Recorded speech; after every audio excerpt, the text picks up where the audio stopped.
जय श्री कृष्णा दोस्तों। वृंदावन में श्री कृष्ण जी की एक भगत कांताबाई रहती थी। वह कृष्ण जी को लल्ला बुलाती, रोज उनकी सेवा करती, नहला धुलाकर भोग लगाकर उसके पास बैठकर खूब बातें करती, खूब लाड प्यार करती। मजाल जो उनको जरा सी भी तकलीफ आ जाए। एक दिन कांताबाई अपने लल्ला का सब काम करके विश्राम करवा रही थी और खुद भी विश्राम करने लगी। तभी उसे ज़ोर ज़ोर से हिचकियाँ आनी शुरू हो गई। कांताबाई समझ नहीं पाई थी कि वो क्या करे। कांता खुद से ही इतनी बेचैन हो गई कि उसे कुछ भी समझ नहीं आ रहा था। तभी कांताबाई की पुत्री घर आ गई। उसकी शादी पास वाले गांव में ही की थी। अक्सर कांताबाई की बेटी अपनी माँ को देखने आती थी। बेटी के आते ही कांताबाई की हिचकियाँ बंद हो गई। उसको बहुत आराम मिला। कांताबाई ने सारी बात अपनी बेटी को बताई कि कैसे वो हिचकियों से परेशान थी। उसकी बेटी ने कहा, माँ, मैं सच्चे मन से याद कर रही थी, तभी तुम्हें हिचकियाँ आ रही थी। अब मैं आ गई हूँ तो तुम्हारी हिचकियाँ बंद हो गई हैं। कांताबाई ने हैरान होकर बोला, क्या सच में ऐसा होता है?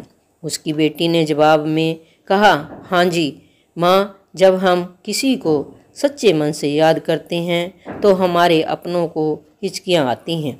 तब कांताबाई ने सोचा, मैं तो अपने ठाकुर जी को हर पल याद करती रहती हूँ, मेरे लल्ला को तो कितनी हिचकियाँ आती होंगी। नहीं, अब ऐसा नहीं होगा। मैं अपने लल्ला को याद नहीं करूँगी, ना ही परेशान करूँगी। उसी दिन से कांताबाई ने लल्ला को याद करना छोड़ दिया।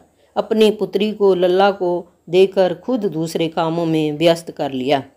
सच में लल्ला को याद न किया। देखते ही देखते कई सप्ताह बीत गए।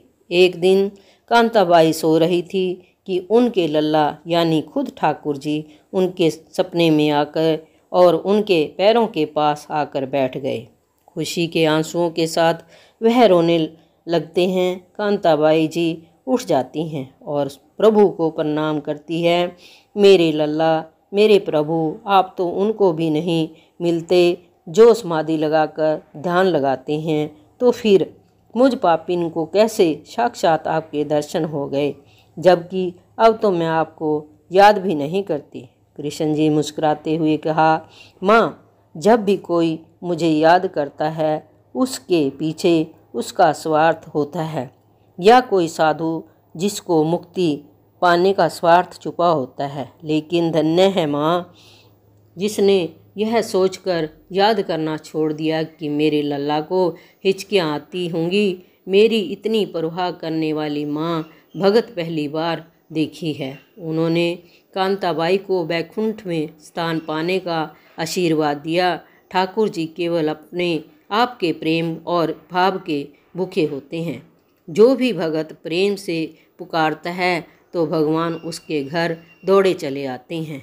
जय श्री कृष्णा दोस्तों। अगर वीडियो अच्छी लगे लाइक करिए, शेयर करिए, सब्सक्राइब करिए, कमेंट करिए और बेल आइकन को हिट करिए। धन्यवाद।